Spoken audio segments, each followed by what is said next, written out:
অনেকে ঘোষণা দিতে পারে, কিন্তু অনুমতি ছাড়া, ঢাকা মেট্রোপলিটন পুলিশের অর্ডিন্যান্স অনুসারে অনুমতি ছাড়া, পুলিশ কমিশনার মহোদয়ের অনুমতি ছাড়া কেউ সভা সমাবেশ করতে পারবে না।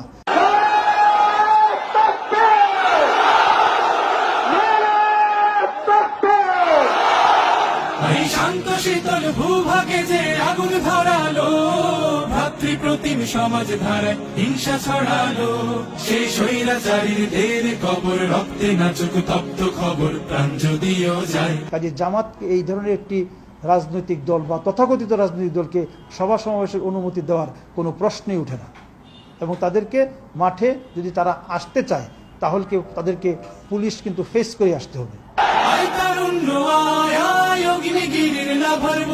উদ্গীরিত হই, দুঃখ শোকের মাঝেও চির উজ্জীবিত রই।